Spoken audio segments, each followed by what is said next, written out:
আজকের গল্প শাবল তোলার মাঠ। লেখক বিভূতিভূষণ বন্দ্যোপাধ্যায়। অনেক দিন পরে শাবল তোলার মাঠ দেখলাম সেদিন আমার পিসিমার বাড়ির দেশে। ছেলেবেলায় যখন পিসিমার বাড়ির থেকে দুর্গাপুর উচ্চ প্রাইমারি পাঠশালায় পড়তাম, সে আজ 25-30 বছর আগেকার কথা।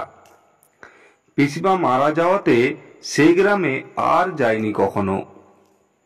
সেদিন আবার কার্যোপলক্ষে গরুর গাড়ি চড়ে যেতে যেতে শাবলতলার মাঠ চোখে পড়ল। কিন্তু বড় কি এক কারখানা হচ্ছে সেখানে। রেল লাইন বসেছে মাঠের উপর দিয়ে, বড় রেল লাইন। কত যে লোহা লক্কর যন্ত্রপাতি এসে পড়েছে, লোকজন, কুলি মজুরদের ভিড়, দুমদাম শব্দ, সে কি বিরাট ব্যাপার।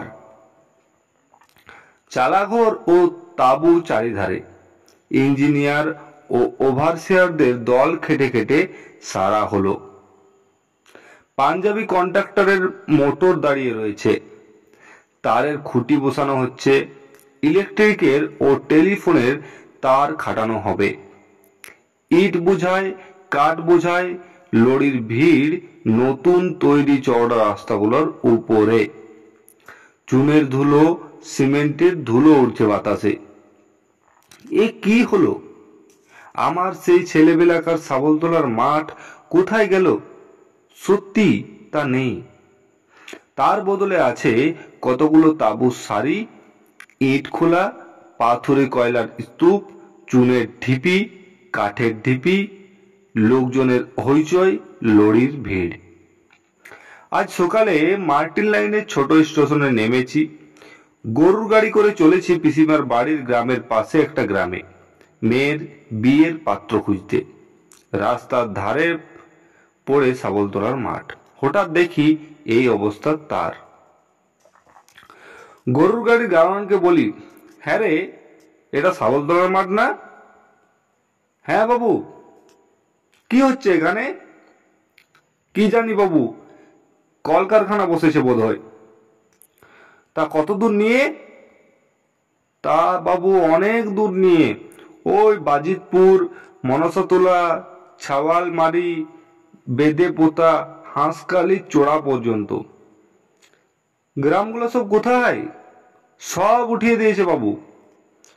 মনে পড়ল আমার 11 বছর বয়সের একটি মধ্যাহ্ন দিন। আর মনে পড়ল দুর্গাপুর উচ্চ প্রাইমারি স্কুলের উমাচরণ মাস্টারকে। উমাচরণ মাস্টার কতদিন থেকে দুর্গাপুর ইউপি পাঠশালায় হেডমাস্টারটি করছিলেন তা আমি বলতে পারবো না। গ্রামের রায় জমিদারদের ভাঙা কার্নিসে পায়রার বাসাগুলো বৈঠকখানার একপাশে, সেখানে তক্তা পোষে ছিল তার বাসা। দেওয়ালে তার হুঁকো ঝুলত পেরেকের গায়ে। বাঁশের আল্লায় তার দুখানা আধময়লা ধুতি ও এক এবং অদ্বিতীয় পিরানটি আলতো করে ঝুলানো থাকতো। আর থাকতো তক্তাপোষের নিচে একজোড়া কাঠের খড়ম, একটা টিনের বিবর্ণ তোরঙ্গ, একটা চটের থলে ভর্তি টুকিটাকি জিনিস, একখানা পাকা বাঁশের লাঠি, এবং সেইটাই বেশি করে মনে আছে, এক গোছা তেলে জলে পাকানো বেত। উমাচরণ মাস্টার আবার বই লিখতেন। আমি তখন অল্প বয়স্ক। লেখক বা সাহিত্যিকদের যশ গৌরব সম্বন্ধে আমার ধারণা তখন অস্পষ্ট। তবু মাস্টারমশাই যখন ক্লাসের টেবিলের উপর পা তুলে গম্ভীরভাবে তার লেখা আক্কেল গুড়ুম বই পড়তেন, আমরা ক্লাস শুদ্ধ ছেলে তখন বিস্ময় ও প্রশংসা ভরা দৃষ্টিতে তার দীর্ঘ গুম্ফযুক্ত বসন্তের দাগ কাটা আঁকা পৌঢ় মুখমণ্ডলের দিকে চেয়ে থাকতাম। হ্যাঁ, তার বইয়ের নাম ছিল আক্কেল গুড়ুম। তিনি বলতেন প্রহসন। আমার যা বয়স তখন তাতে আক্কেল গুড়ুম বা প্রহসন দুটো কোঠার একটাও মানে বুঝতাম না। মনে আছে ওই বইয়ের মধ্যে একটি ইংরেজি পড়া ছোকরার কথা আছে, এবং পড়ার ভঙ্গিতে মনে হতো উক্ত ইংরেজি পড়া ছোকরা খুব ভালো লোক নয়। উমাচরণ মাস্টার আমাদের দিকে চেয়ে সগর্বে বলতেন, এই বই পড়ে গোবরডাঙ্গার সেজবাবু শালা কি বলেছিলে জানো? বলেছিলেন, উমাচরণবাবু, আপনি কালে গিরিশ ঘোষের সমান লেখক হবেন, বুঝলে? আমি বলেছিলাম, গিরিশ ঘোষ কে পণ্ডিত মশাই? উমাচরণবাবু অনুকম্পার হাসি হেসে আমার দিকে চেয়ে বলেছিলেন, গিরিশ ঘোষ জানো না? কি বা জানো? আমি লজ্জায় চুপ করে থাকলাম। কি উত্তর দেব যখন সত্যিই জানি নে গিরিশ ঘোষকে, নামও কোনোদিন শুনিনি। উমাচরণ তার এই মূল্যবান প্রহসন আমাদের কাছে বিক্রি করবার চেষ্টা করতেন এবং বিক্রি অনেক করেও ছিলেন। প্রত্যেক ছাত্রের বাড়িতে একখানা দুখানা আক্কেল গুড়ুম ছিলই। মাইনের টাকা দিলে খুচরো ফেরত দেওয়ার রীতি ছিল না তার। বলতেন, কত বাকি? 7 আনা। নাও একখানা ভালো বই নিয়ে যাও, বাড়ি গিয়ে পড়তে দিও দেখি সবাইকে। একদিন পিসিমা বললেন, হ্যাঁ রে, মাইনের টাকা দিলাম, 9 আনা পয়সা তো ফেরত দিলি রে? না পিসিমা, মাস্টার মশাই একখানা বই দিয়েছেন তার বদলে। কি বই? আক্কেল গুড়ুম। ও মা, সে আবার কি বই? তুই কি বলে সে বই আনতে গেলি? যেমন পোড়ার মুখো মাস্টার, তেমনই পোড়ার মুখো ছেলে। বইয়ের নাম শোনো না, আক্কেল গুড়ুম। কেষ্টর শতনাম পাওয়া যায় তো একখানা আনগে বরং, ওই বই ফিরিয়ে দিয়ে আয়। সে হবে না পিসিমা, তিনি ওসব বাজে বই লেখেন না, এ হলো প্রহসন। সে আবার কি রে? সে তুমি বুঝবে না। গিরিশ ঘোষের নাম শুনেছ? সে আবার কে? আমাদের গায়ে তো ওই নামের কেউই নেই। দুর্গাপুরের লোক নাকি? সে তুমি বুঝবে না, তিনি আমাদের মাস্টার মশাইয়ের মতো প্রহসন বই লেখেন। পিসিমা ধমক দিয়ে বলতেন, তুই চুপ কর বাপু, বড্ড পণ্ডিত হয়েছিস তুই। আমি জানি নে, ওর গাল টিপলে দুধ বেরোয় উনি জানেন। ফাজিল কোথাকার, ওসব গিরিশ ঘোষ সতীশ ঘোষ বুঝি নে। কাল ও বই ফেরত দিয়ে কেষ্টর শতনাম আনতে পারিস তো ভালো, নয়তো 9 আনা ফেরত আনবি যা। একদিন উমাচরণ মাস্টার মশাই আমাদের বুঝিয়ে বলেছিলেন, বড় বড় লেখকরা সবাই প্রথম জীবনে তার মতো স্কুল মাস্টারই করেছিলেন। কথাবার্তার মাঝখানে আমাদের ক্লাসের সারদা হঠাৎ বলে বসলো, আপনার বয়স কত মাস্টার মশাই? কেন রে? তাই বলছি। উমাচরণ মাস্টার তাকে ধমক দিয়ে বসিয়ে দিলেন বটে, কিন্তু আমরা বুঝতে পারলাম ছেলেটার খটকা বাঁধছে কোথায়। এই বয়সেও যদি এখন উমাচরণ মাস্টার আমাদের এই স্কুলে মাস্টারি করতে রয়ে গেলেন, তবে কোন বয়সে গিয়ে তিনি কোথায় বড় বড় কাজ করবেন। আমাদের ক্লাসে সতু কিন্তু বলতো, মাস্টার মশাই খুব বড় পণ্ডিত, ওরকম হয় না। আমি বললাম, কেন রে? উনি চালতে বাগানের মাঠের ধারে বসে রোজ কি করেন? বোধহয় লেখেন, কবি মানুষ কিনা। আমি একদিন সতুর সঙ্গে দেখতে গেলাম ব্যাপারটা। চালতে বাগানের বহুকালের প্রাচীন আম তেঁতুল গাছের ছায়ায় দিন মানেই সন্ধ্যার মতন অন্ধকার। অনেক রকমের মোটা লতা গাছ গাছে জর্জরিত করে আছে। বাগান পার হয়ে একটা ছোট মাঠ। উমাচরণ মাস্টার সে মাঠের ধারে বসে আছেন, বাগানের ছায়ায় আশ্রয়ে একটা ছেঁড়া মাদুর পেতে। মাদুরের ওপর কাগজ বই ছড়ানো, পাছে উড়ে যায় বলে মাটির ছোট ছোট ঢেলা চাপানো ওগুলোর উপর। আমরা শেওড়া ঝোপের আড়ালে দাঁড়িয়ে দেখতে লাগলাম। তিনি কখনো উবুড় হয়ে কি লিখছেন, কখনো সামনের মাঠের দিকে চেয়ে কি ভাবছেন, কখনো আপন মনে হাসছেন, বিড় বিড় করে বকছেন। সতু সসম্ভ্রমে চুপি চুপি বলল, দেখলি কবি মানুষ। আমি বললাম, কি করছেন? সতু বলল, লিখছেন। বিড় বিড় করে কি বকছেন? ওরকম কবিরা বলে থাকে। দুজনে চুপ করে দাঁড়িয়ে কবির কাণ্ড অনেকক্ষণ দেখলাম। এই আমার জীবনে প্রথম একজন জীবন্ত কবির ক্রিয়াকলাপ দেখবার দুর্লভ সৌভাগ্য ঘটল। মনে আছে, শেওড়া ঝোপের পাশেই ছিল বড় একটা কদবেল গাছ। তোলা বিছিয়ে পড়েছিল অনেক পাকা পাকা কদবেল। সেই বয়সের লোভ, বিশেষ করে কদবেলের উপর লোভ দমন করেছিলাম কবি দেখবার আনন্দে ও বিস্ময়ে। উমাচরণ মাস্টারের বয়স তখন কত? আমার মনে হয় 40-এর উপর। কারণ আমার মায়ের বড় ভাই, আমার বড় মামা, যার বয়স তখন শুনতাম 35, তিনি মাস্টারমশাইকে দাদা বলে ডাকতেন। আমরা যেমন নিঃশব্দে সেখানে গিয়েছিলাম, তেমনই নিঃশব্দে এবং মনে বিস্ময় ও আনন্দ নিয়ে চলে এলাম। এরপরে উমাচরণ মাস্টার যখন পড়াতেন তখন হাঁ করে তার দিকে চেয়ে দেখতাম। একজন কবি বটে। উনি ঠিকই বলেছেন, বড় বড় লোকেরা প্রথম জীবনে মাস্টারি করেন। ওর বয়স বেশি হয়েছে বটে, কিন্তু উনি একজন কবিও তো হয়েছেন। সারদাটা কিছুতেই বোঝে না। বছরখানেক কাটল। আমরা কটি ছেলে উচ্চ প্রাইমারি পরীক্ষা দেবার জন্য তৈরি হয়েছি। সেই বছর উমাচরণ মাস্টার আমাদের নিয়ে রানাঘাটে যাবেন পরীক্ষা দেওয়াতে। 4টি ছেলে, মনে আছে চক্রবর্তীদের কানাই, আমি, সতু ও সারদা। দুর্গাপুর থেকে হেঁটে বেরিয়ে সাবলতলার মাঠে যখন পড়েছি তখন দুপুর গড়িয়েছে। বড্ড মনে আছে সে অপরাহ্নের কথাটি। তখন সাবলতলার মাঠে ঝাঁ ঝাঁ করছে রোদ্দুর। মস্ত বড় মাঠের এখানে ওখানে কুল গাছ, শ্যাওড়া গাছ, ডাটা আর তুলসী বনের জঙ্গল। ধু ধু করছে মাঠ, যেন সমুদ্রের মতো। কুল কিনারা নাই কোনো দিকে। এত বড় মাঠ কখনো দেখিনি। দুর্গাপুর থেকে সাবলতলার মাঠ প্রায় 2 ক্রোশ 2.5 ক্রোশ দূর। কাছাকাছি গ্রাম নেই এ মাঠের কোনো দিকে। একটা সরু মেঠো পথ মাঠের মধ্য দিয়ে দূরে কোথায় চলে গিয়েছে।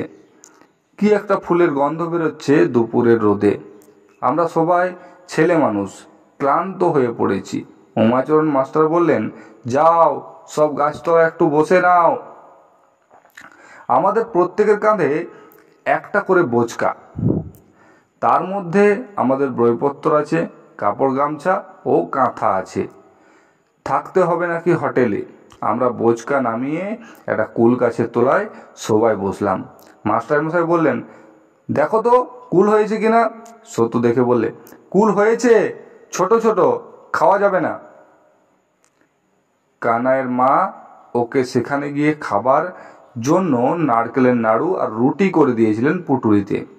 সতু ওর কাছ থেকে চেয়ে নিয়ে খেলো। আমি চাইতে গেলাম, কানাই বললে, নেই। আমরা একটু পরেই বোঝকা রেখে হুঁটোপুটি করে মাঠের মধ্যে বন তুলসীর জঙ্গলে খেলা করতে লাগলাম। কি সুন্দর যে লাগছিল। ক্ষুদ্র গ্রামের পাড়ায় পাড়ায় খেলা করে বেড়াই। এত বড় মাঠের এত ফাঁকা জায়গায় খেলা করার কখনো সুযোগ পাইনি। ওদের কেমন লাগছিল জানি না। আমার মনে হচ্ছিল যেন কোনো নতুন রাজ্যে রূপকথার জগতে এসে পড়েছি। তুলসী মঞ্জরির সুগন্ধ ভরা অপরাহ্নের বাতাসে যেন কোনো সুদূরের ইঙ্গিত দিচ্ছে। যে দেশ কখনো দেখিনি তার কথা কিন্তু আমার মনে সর্বদাই উকি দেয়। আজ এই সাবলতলার মাঠে এসে সেই দূর দূরান্তকে দেখতে পেলাম। ঝোপে ঝোপে শালিক আর ছাতারে পাখির কলরব। এখানে বেলে জমিতে খেকশিয়ালের গর্ত, রাঙা কেলেকোড়া ফুলের লতা জড়িয়ে উঠেছে বুনো কলু চটকা আর তিত্তিরাজ গাছে। জনমানুষের বাস নেই। একটা কলা গাছ কি আম গাছ চোখে পড়ে না। যেন এই জগতে মানুষের বাসই নেই। শুধু বন ঝোপের শুকনো পাতার উপর দিয়ে মচমচ করে পাতার ধুলো উড়িয়ে এদেশে চলে যাও। লেখাপড়ার বিরক্তিকর বাধ্যতা এখানে নেই। খেলা ছেড়ে লেখাপড়া করতে কেউ বলবে না এদেশে। উমাচরণ মাস্টার সেই পুরনো একঘেয়ে বালকের পক্ষে মহা বিরক্তিকর জগতের মানুষ। এ নতুন জীবনের উদাস মুক্তির মধ্যে দিনরাত ব্যাপী খেলা আর অবকাশের মধ্যে ওর স্থান নেই আদৌ। বেলা পড়ে এসেছে। হঠাৎ সতু বলল, হ্যাঁ রে, মাস্টার মশাই কোথায় রে? আমি বললাম, কেন, কুলতলায় নেই? কতক্ষণ তো তাকে দেখছি নে। কোথায় গেলেন? আমাদের যেতে হবে না স্টেশনে? 2 ঘন্টার উপর তো এখানে আছি, গাড়ি ধরতে হবে না? আমার মনে হচ্ছিল গাড়ি ধরে আর কি রাজা হব আমরা। এই তো বেশ আছি, উচ্চ প্রাইমারি পরীক্ষার বিভীষিকার মধ্যে নাই বা গেলাম। ইন্সপেক্টর এসে সেবারে স্কুলে বলে গিয়েছিল রানাঘাটে গিয়ে পরীক্ষা দেওয়ায় নাকি নানা গোলমাল, খাতায় লিখে লিখে পরীক্ষা হয়। গার্ড আছে বলে সেখানে ঘাড়ের উপর ঝুঁকে একটু যে দেখাদেখি করব কি বলাবলি করব তার উপায় নেই। বলাবলি করলেই মহকুমার হাকিমের সামনে নিয়ে গিয়ে হাজির করবে। তিনি জেলও দিতে পারেন, জরিমানাও দিতে পারেন। একটু ফিস পাস করবার জো নেই সেখানে। নবমীর পাটার মতো কাঁপতে কাঁপতে ঢুকতে হবে হল ঘরে। কি ভীষণ পরিণাম ছাত্র জীবনের। সত্যি বলছি, সাবলতলার মাঠ দেখবার পরে এখানে এসে 2 ঘন্টা ছুটোছুটি করে বেড়ানোর পরে আমি যেমন জীবনের সার্থকতা খুঁজে পেয়েছি। তা হচ্ছে এরকম বিশাল মুক্ত বনময় ধুলিমোড়ার মাঠের অবাধ শান্তি আর স্বাধীনতার মধ্যে খেলা করে বেড়ানো। পরীক্ষা দিয়ে কি হবে?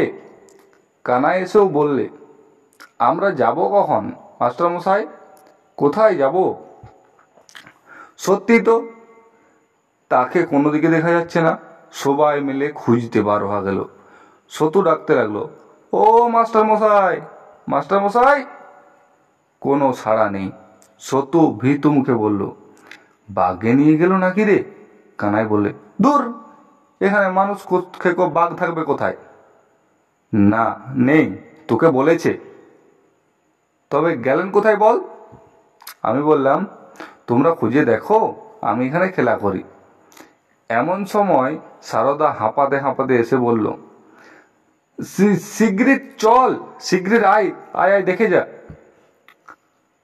কথা বলতে বলতেই আমরা সারদার পিছনে পিছনে ছুটলাম। বেশ খানিকটা দূর দৌড়ে সারদা থেমে পড়ল এবং আঙ্গুল দিয়ে সামনের দিকে চুপ করতে বলে পা টিপে টিপে এগিয়ে চলল। একটা শুকনো খাল মতো নিচু জায়গায় কুচো ঝোপের আড়ালে উমাচরণ মাস্টার বসে বসে ঝুঁকে পড়ে লিখতে লিখতে বিড় বিড় করে আপন মনে কি বলছেন।